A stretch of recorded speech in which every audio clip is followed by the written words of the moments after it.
kicking back on this summer breeze.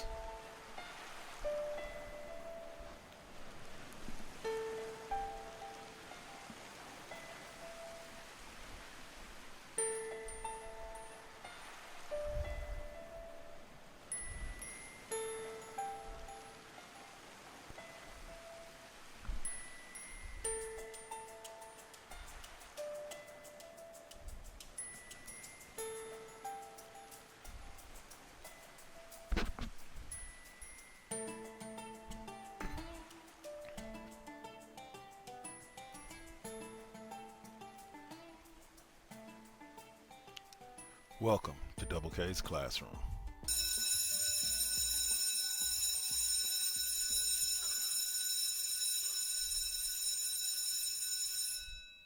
Class is officially in session.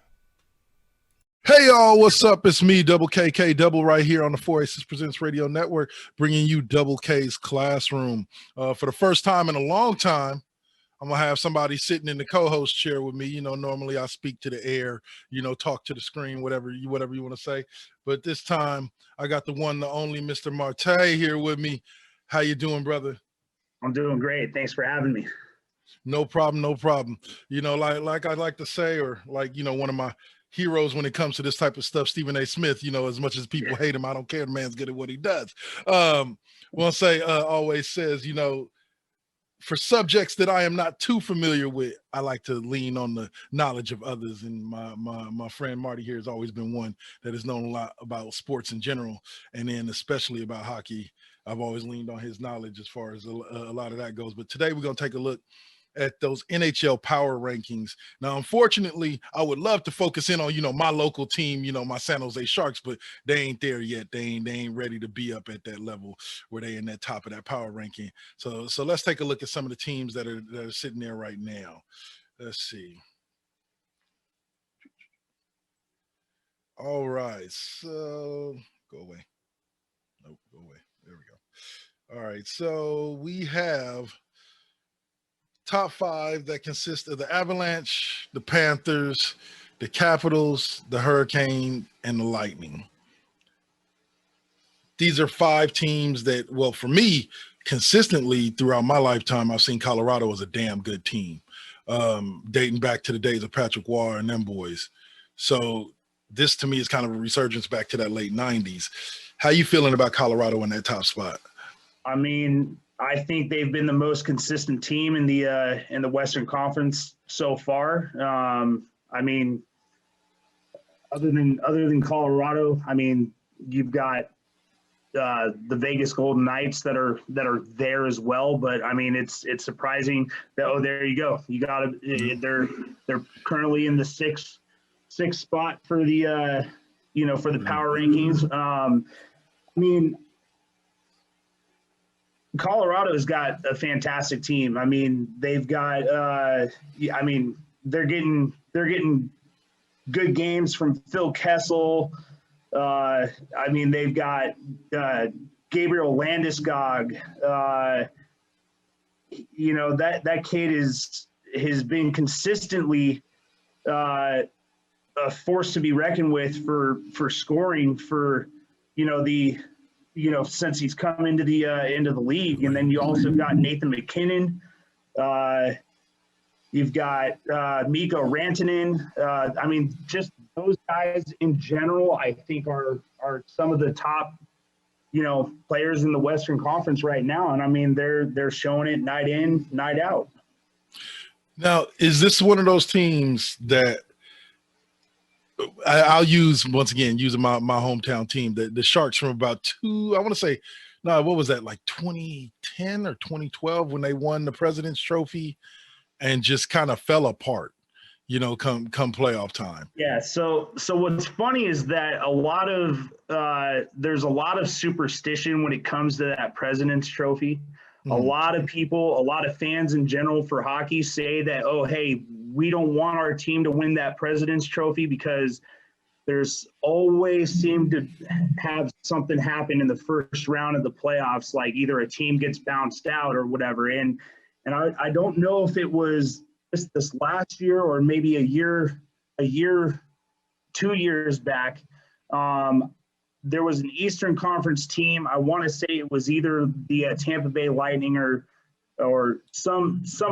one of those teams. Yeah. They won the President's Trophy, and then they got bounced out by getting swept in the first round.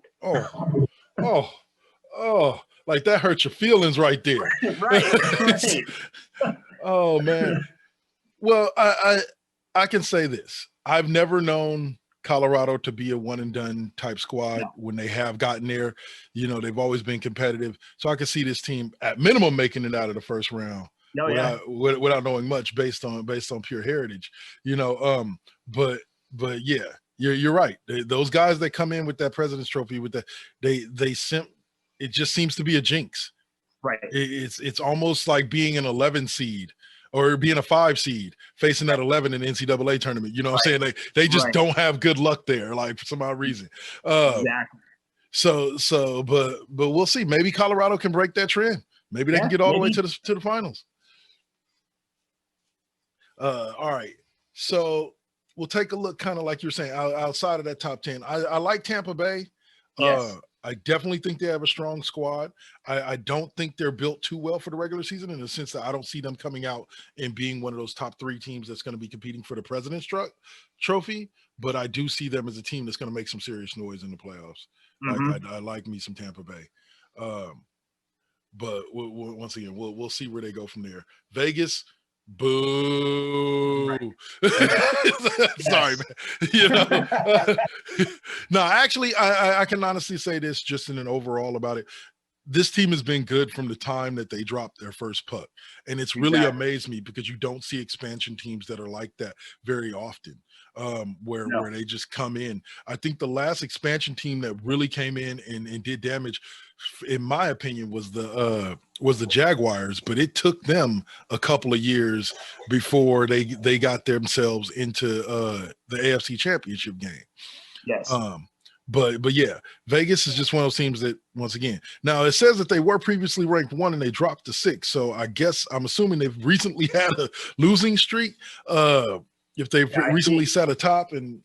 Yeah, I think they ran into. I think they've run into a couple of games versus. I know that they lost 2 games to Minnesota. One was a shootout, a 3-2 shootout. The other was a 2-1 loss as well. They lost 2 games to St. Louis, which is, St. Louis is hovering right on that, number 4 seed or that number 4 spot in the playoff standings right now. They split a couple of games against the LA Kings. They came out of the chutes pretty hot, in the first half of the season. Right now with the way how the schedule is with all the COVID stuff going on, you're playing 2-game series, against back to back, pretty much back to back, and you're only seeing teams that are in your division right now. So, it's almost like a mini playoff series every series that they're playing. Right. We're seeing a similar format with basketball as well, with them playing back-to-backs against teams in their same city. And I don't know how I feel about it, but you're right that it can get you trapped in this bubble where if you're rotating and you're playing nothing but your division teams, we always know in almost every sport, division matchups are always more difficult than non-division matchups because you see those people so many times in a year. Right. So I'll say this. Hopefully they can bounce back from it. Colorado, Vegas. I just want that Stanley Cup moving back over to the west side of the country for a little bit, please. Right. Now let's get down here where we at. Oh, Penguins. I didn't realize they were this good this way. So sitting at number 10 out of 10 are your boys, the Minnesota Wild. Yep. So this team is actually pretty surprising note for me because they lost players like Mikko Koivu. which was a staple for Minnesota hockey for, the last 5+ years. And so they had a lot of question marks coming into the season. I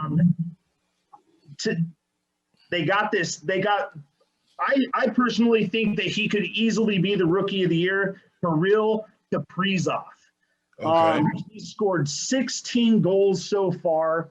So I mean, he's been a great addition, great draft pick, pretty much.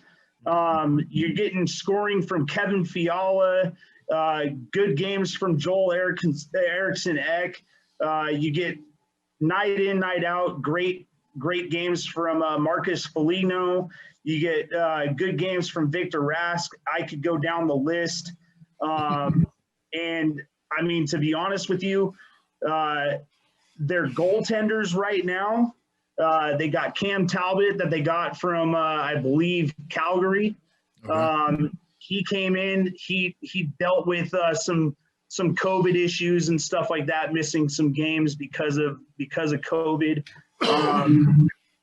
But you got this other guy, Kaapo Kähkönen, who's come in. He's a rookie, and his regular season stats so far this year, in 19 games played, he's 12-7 and only giving up 2.69 goals against average, and he's got a 909 save percentage. And that's a rookie? As a rookie. Holy yeah, that leaves you hopeful for the future, so to speak. Absolutely. Yeah, and with 24 wins in that first half of the season, yeah, man. Yeah. Like, yeah, these watch out for the Wild, because they coming. I think they're going to make a strong push in the postseason. I mean, I think they're leaps and bounds ahead where I would have put them at the beginning of the year. Yeah, I mean, they've exceeded all expectations, I think, for people out in Minnesota, or for the hockey fans out there. I can honestly say, okay, so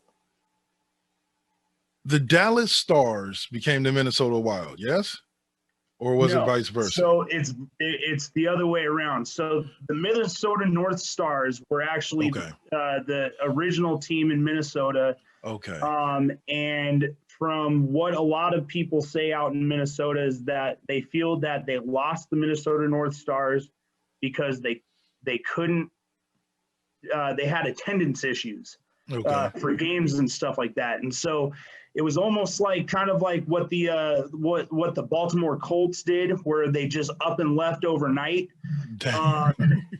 They were sold to some guy in Dallas, Texas, and Dallas dropped the North off of the name and just created the Dallas Stars. Yeah. And to add the insult to injury over that whole loss, for the state of Minnesota, it was like a couple of years later where you have the Dallas Stars winning the Stanley Cup with all of the same players that were on that last Minnesota North Stars team. Oh, that definitely sounds like a Cleveland Browns, Exactly. Cleveland Browns, Indianapolis Colts situation. Like, yes. That was Cole, or not Colts, but the Baltimore Ravens. When the Browns left to become the Ravens, and I still hear folks from Cleveland, that was our title, man. Yes. Ray Lewis should have been a Brown. Yeah, it just wouldn't have looked right. Sorry. Nope. But I want to say when were Wild established? Like, so the Wild were established in 2000. So they're actually in their 20th season right now. So that's kind of a huge, kind of a cool thing for fans out there to to have. I mean, obviously 20 years is a good run. I mean, they've been consistent with going to the playoffs and stuff like that. I think the furthest that they've ever gotten was to the conference finals. I think that was in the early 2000s. I mean, like you said, I think the future is bright for Minnesota right now. I think that they could easily make a run here within the next couple of years. And to be honest with you, I'd love to see it. There are certain franchises that I may not be a fan of, but I don't mind seeing them succeed. And the Wild are definitely one of them. I was actually a semi-fan. Like I say semi-fan, like I wasn't hardcore. But remember, like when I was youngin', there was no San Jose Sharks. Like San Jose Sharks didn't come around until I was in high school. So like, so for me, like there was no hockey. I liked Gretzky. I liked the Kings for a while because that, you know, and so, but I forget the names of the players, but I had a couple players that I liked on the North Stars. I used to use them when I played like NHL 94 and all that. Yeah. And Mike Madonna, JP Parisi. I mean, throwing them names out there. Yeah, just to name some of them.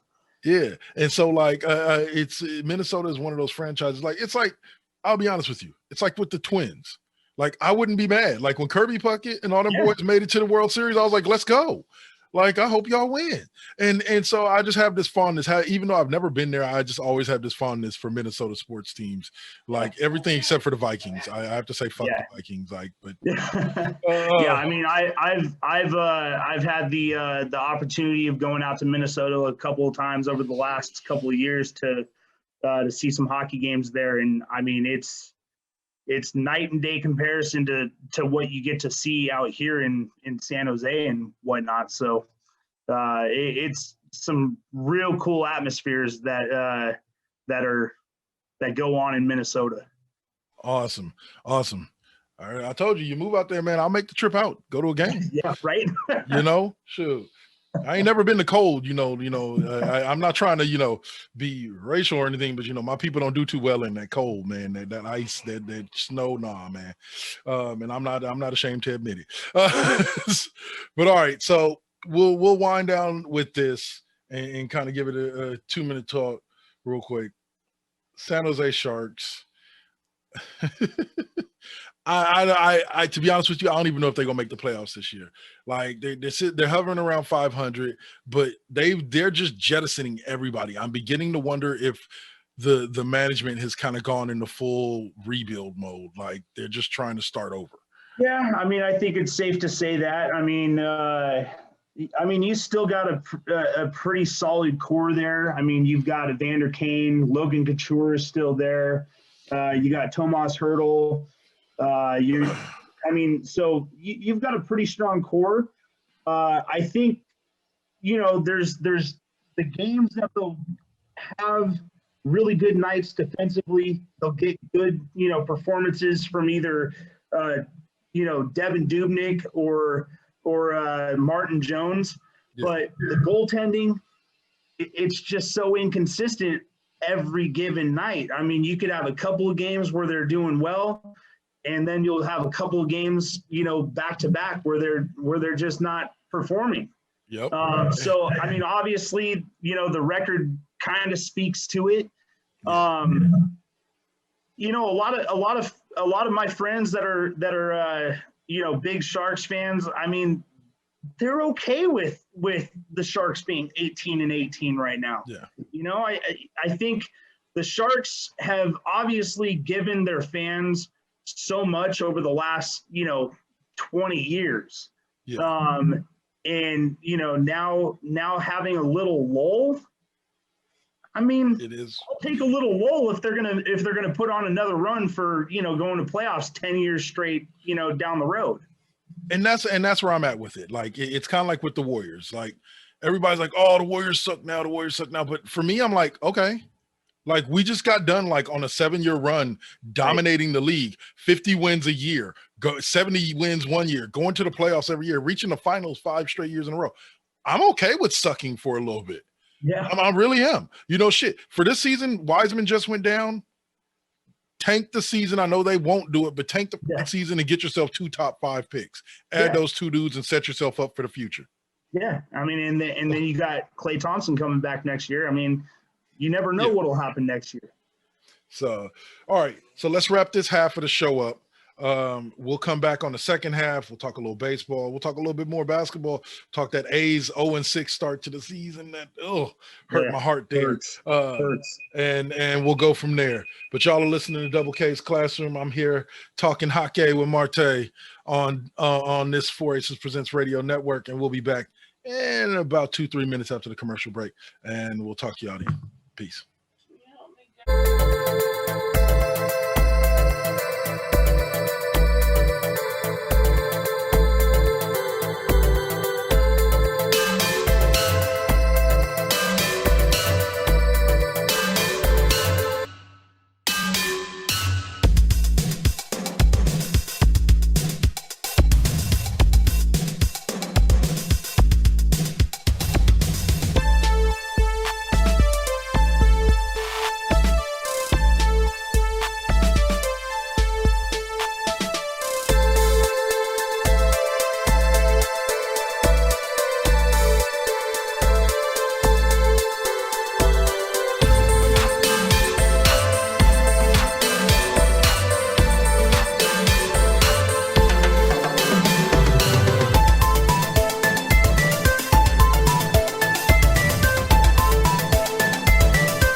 Hey y'all, and we are back again here talking sports on Double K's Classroom with the one and only Marty. What's up, Marty? What's up? What's up? All right, man. So this time we're going to kind of get into some just in general stuff. Like I mentioned at the top of the show, Marty is an avid sports fan. Man, the conversations we've had at the HD throughout the time, man. Yeah. All right, so let's start here. We're both A's fans. Yes. How hard has it been for you? Like, we're getting into a groove now. I believe we're like 3-6 now. Yeah, we're 3-7. Okay. We've won 2 straight. So I mean, things are starting to go in the right direction right now.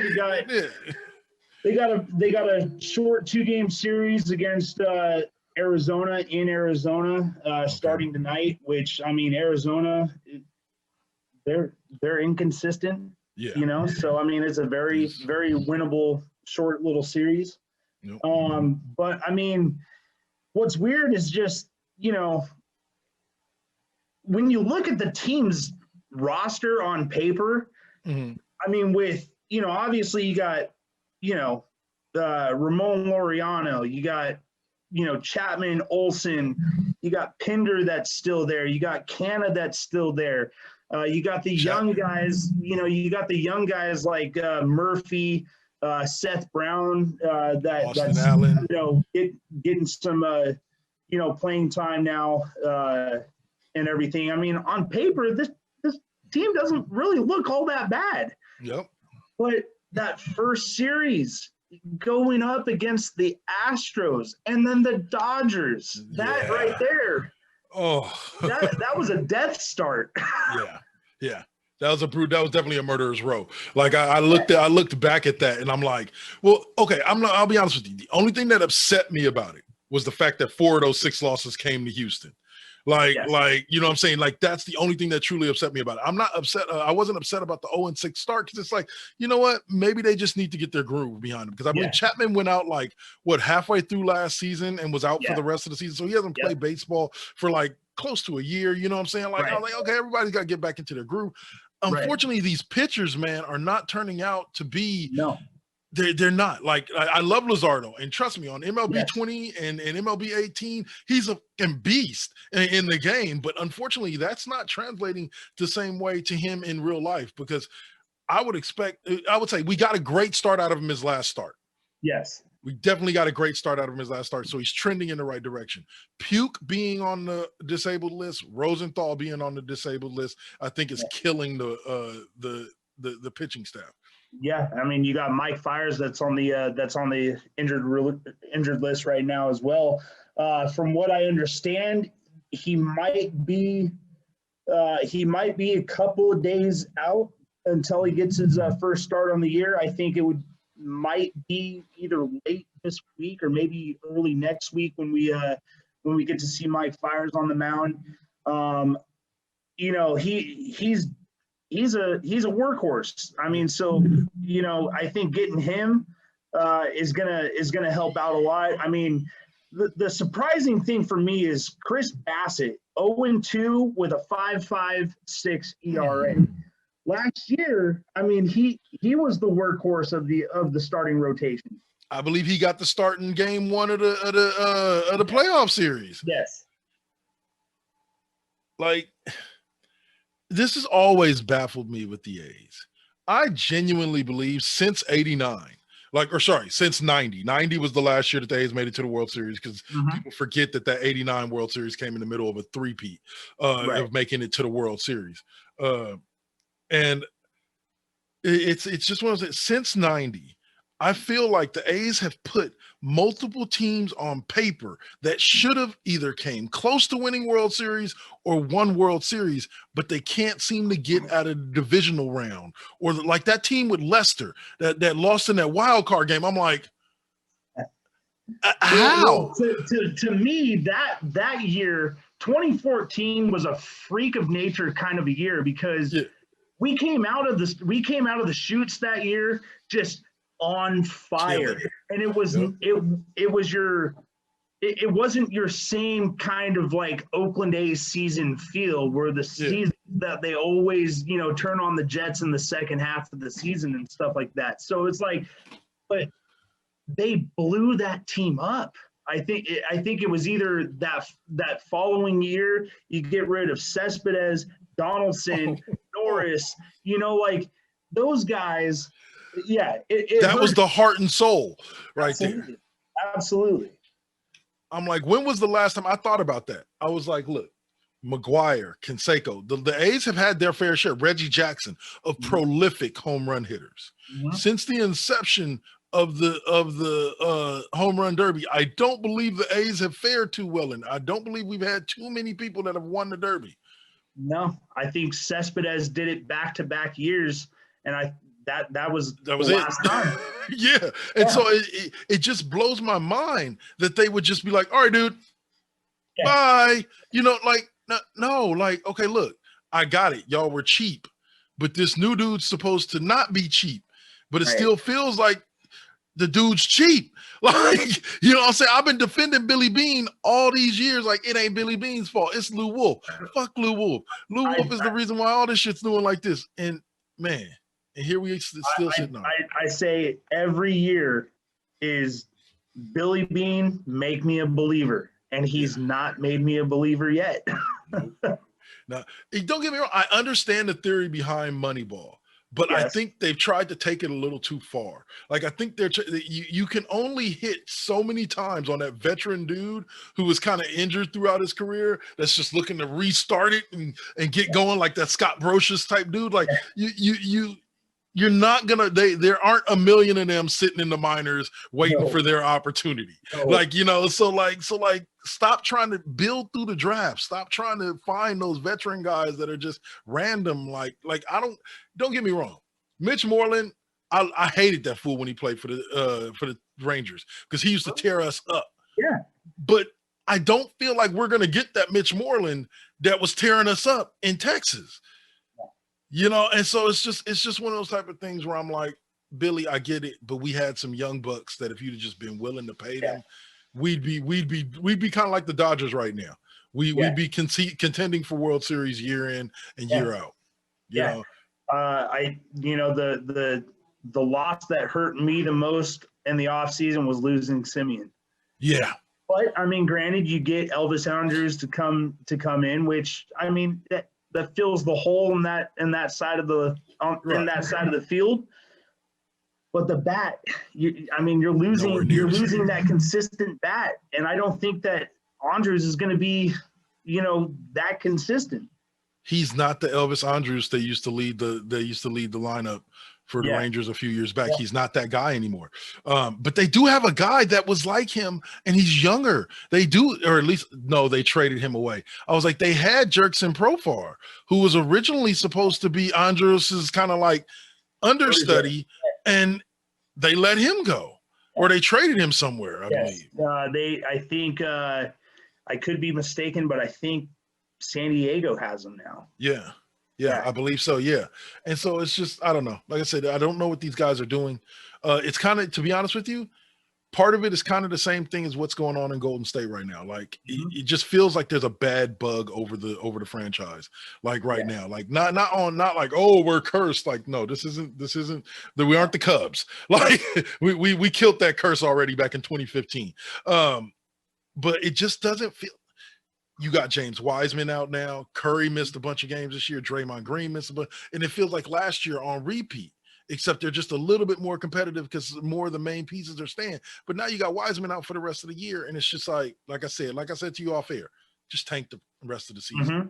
Get yourself two top. Hope that Minnesota doesn't end up too high on that list. Right. And you end up with 2 top 10 picks. Right. You add that to Clay, and there's no reason why, if that team stays healthy, they shouldn't be competing at least at minimum for the playoffs. Exactly. But we'll see. Yeah. We'll see. So let's get some thoughts here, bro. What are your thoughts on the Lake Show, on the Lake Show and Brooklyn? Because they're basically the 2 golden states right now of the league, so to speak, or what we were. I mean, the MVP of the Lakers is absolutely Anthony Davis. I mean, they don't really, unless they're 100% healthy, they don't really scare me in a playoff series. Mm-hmm. I mean, obviously, you're seeing the way how the Lakers are without LeBron and without Anthony Davis now. I don't think anybody's really afraid of them, without those 2 guys. Yeah. And who knows that once they come back, who knows if they're going to be consistent again to win a playoff series. Let's hope he doesn't activate playoff mode when he comes back this time. Right. The Brooklyn Nets, I mean, they're kind of like the same thing, is that, you've had, up and down year from Kyrie. He's been in and out of the lineup, for whatever issues that he's had. I think he had some personal issues that he was dealing with in the beginning of the year, where he missed a couple of games, and you haven't really gotten a whole lot out of Durant. Yeah. I mean, it's Kevin Durant. He's gonna be there at the end of the year. With them adding James Harden to make that big 3 again, I mean, who knows what could happen in a playoff series with them? I mean, if all 3 of those guys are healthy, why couldn't they go all the way? Mm-hmm. You gotta, if you're the Lakers, you gotta hope, and this is funny to say this, you gotta hope that LaMarcus Aldridge and Blake Griffin don't start clicking. If those 2 start clicking and give them 5 deep as far as superstars, you know what I'm saying? Give them that Rudy Gay, San Antonio Spurs type production, 12, 14 points off the bench, 5, 8 rebounds. If they start giving them that Brooklyn team scares the bejesus out of me. Yeah. Because they have the potential to run the table in the playoffs. Everybody keeps saying, oh, the 76ers, man, oh, Brooklyn's going to lose to this. Don't let that team get clicking. Right now, they're not firing on all cylinders. Maybe 4 out of 6 cylinders are firing. But if they can turn on that 5th and 6th cylinder in the playoffs, I don't see anybody, including LA, that can truly stop them. There's just too many weapons on the floor. Now, LA is a little bit like you said, they don't scare me in the sense that I believe that a healthy Warriors team with James Wiseman and everybody healthy, Marquise Chris could handle those Lakers team with LeBron and AD healthy. I believe they can handle them in a 7-game series. But unfortunately, we won't get to see that matchup. But so I don't necessarily, but I see that LeBron's going to make that team as competitive as they can possibly be, because that's kind of what he does. It's definitely going to take somebody else. I see Denver as more of a favorite to come out of the West than I do LA. I like how strong that team is. I think that team's built for the playoffs. Yeah, I mean, don't count out Utah. I mean, Utah has been the most consistent team of any team in the NBA this year. I think they won 22 straight or something like that, or 22 out of 23 games or something like that. I forget about them sometimes because there's not a, you know what I'm saying? Like the league and Sports Center and the mainstream sports media isn't bringing up too much about the Jazz, so they kind of slip off of my radar sometimes. They're not in my face every day, But yeah, you're right. Donovan Mitchell, like Rudy Gobert, those they finally put a team together around those two that could beat almost any team. Now, it's funny that we talk about Utah, LA, Clippers, we haven't even mentioned, like they're a powerhouse. All of those teams at some point or another have lost to the Warriors this season. That's what's funny to me. Like a lot of people don't realize the Warriors have some marquee wins. The only team, the only one of the top tier teams that they haven't beaten at least once is Brooklyn. I believe Brooklyn swept us in the season series. But other than that, the Warriors have beaten all of the top teams at least once. And so that tells you something about going into next year. With Clay coming back, more talent coming in. The problem, the thing that sucks is they only had a year to use those that exemption, the disabled player exemption. I don't think they're going to be able to use it before Clay actually comes back. Or do they have to use it before Clay comes back? I'm not sure. But like it just sucks because there have been, like, I wouldn't have mind seeing Blake Griffin in a Warriors uniform. I wouldn't mind seeing LaMarcus Aldridge in a Warriors uniform. You're saying you got that exemption, use it, man. Come on, bring in one of these dudes. But we didn't, and we are where we are now. Kevin Looney's our starting center for the rest of the season with Draymond rotating in, and I don't have championships aspirations at the end of this tunnel. Like. I'll be happy if we get through the play-in tournament. If we actually get in and get through the play-in tournament, that'll be a successful year to me. Exactly. Anything beyond that, nah, this team isn't built for that right yet. Nope. But sir, I do want to thank you. We're gonna go on ahead and wrap this up. It's been a pleasure having you on. We will have you on again. Yes. In the future. All right. And other than that, man, let's give one hot take. What are your thoughts on the Tampa Bay Bucks becoming the first home team to win a Super Bowl and Tom Brady being at the helm? As much as I cannot stand that man, Tom Brady, I mean, he just continues to do Tom Brady things. And, it was a fun game to watch. I mean, I watched it, in the sense of, I mean, being a Raider fan, I hate Patrick Mahomes, and I hate the Kansas City Chiefs, so I didn't mind that Tom Brady and Tampa Bay won it again. And stomped them to boot. Exactly.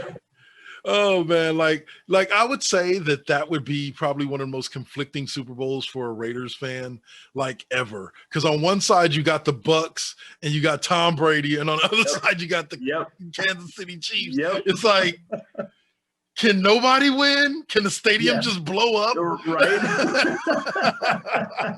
The one year that you just need a natural disaster to happen would have been amazing. Yep. Oh man, that was the Dodgers Astros World Series for me. Yes. Like can the whole stadium just blow up and just call it a day? But all right, y'all. Once again, Marty, thank you for being on. Y'all, thank y'all for listening in. For y'all watching on the YouTube page, thanks for watching. Be sure to click the subscribe button, and I'll catch you in 2 weeks. Peace.